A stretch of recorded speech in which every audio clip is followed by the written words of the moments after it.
رات دن چل کر 16ویں دن مسیر سے مدینہ طیب پہنچے۔ مدینہ طیب سے باہر غسل کیا اور نہایت ادب و احترام سے مسجد شریف میں حاضری ہوئی اور روزہ جنت میں 2 رکعت نفل پڑھی اور نہایت متفرق بیٹھے سوچتے رہے کہ کیا کرے۔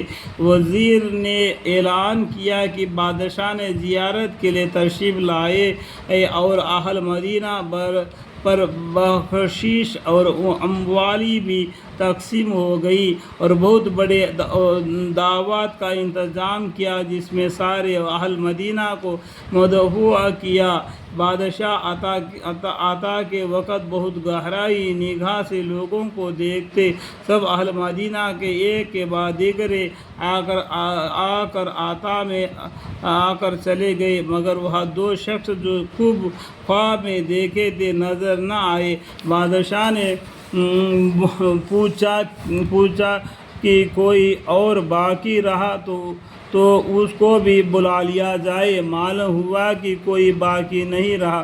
بہت غور خوض اور بار بار کہنے پر لوگوں نے کہا کہ 2 نیک مرد متقی پرہیزگار مغربی بزرگی ہے، وہ کسی کی کوئی چیز نہیں لیتے، خود بہت کچھ صدقات خیرات اہل مدینہ پر کرتے رہتے ہیں، سب سے یکسوئی رہتے، گوشہ نشین آدمی ہے۔ بادشاہ نے ان کو بھی بلوایا اور دیکھتے ہی پہچان لیا کہ یہی وہ دونوں ہیں جو خواب میں دیکھا گئے تھے۔ بادشاہ نے ان سے پوچھا کہ تم کون ہو؟ کہنے لگے کہ مغرب کے رہنے والے ہیں، حج کے لیے حاضری ہوئے تھے، حج سے فراغت پر زیارت کے لیے حاضری ہوئی اور حضور اقدس صلی اللہ علیہ وسلم کے پڑوسی میں بڑے رہنے کی تمنا ہوئی تو یہی قیام کر لیا۔ بادشاہ نے کہا کہ صحیح بتا دو۔ انہوں نے جو پہلے کہا تھا اسی پر اصرار کیا۔ بادشاہ نے ان کو قیام گاہ پوچھی۔ معلوم ہوا کہ روضہ اقدس صلی اللہ علیہ وسلم کے قریب ہی ایک رباطی میں قیام ہے۔ بادشاہ نے ان کو تو وہی روکے رکھنے کی حکم دیا اور خود ان کو قیام گاہ پر گیا۔ وہاں جا کر بہت تحسس کیا۔ وہاں مال و متاع تو بہت سا ملا اور کتابیں وغیرہ رکھی ہوئی ملے، لیکن کوئی ایسی چیز نہ ملی جس سے خواب کے مضمون کا نا امید ہوتی۔ بادشاہ بہت پریشان اور متفرق تھا۔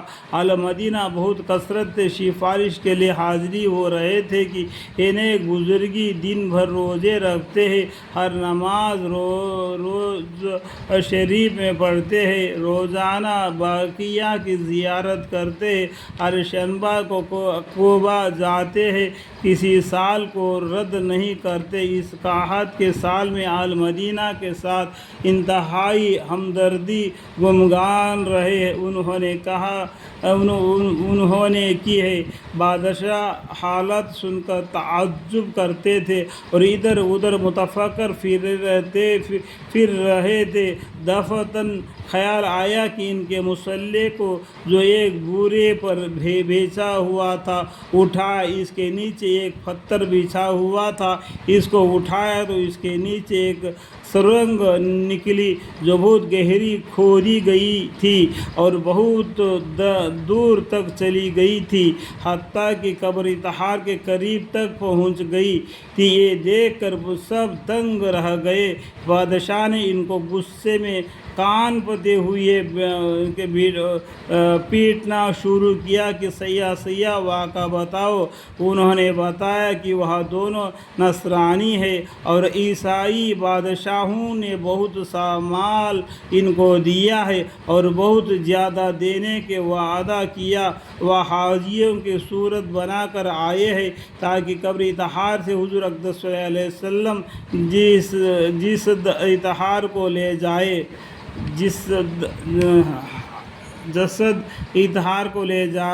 جائے میں وہ دونوں رات کو اس جگہ کو کھودا کرتے اور جو مٹی نکلتی اس کو چمڑے کے چمڑے کے 2 سکیوں میں ان کے پاس مغربی شکل کی تھی، ان میں بھر کر رات ہی کو بقیہ میں ڈال آیا کرتے تھے۔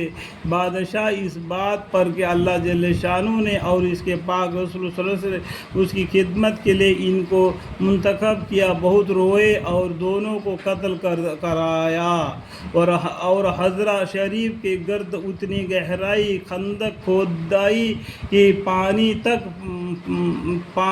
تک پہنچ گئی، اور اس میں رنگ یا سیس پکلا کر بھروا دیا کہ جس اطہارت تک کسی کی رسائی نہ ہو سکے۔ الحمدللہ رب العالمین۔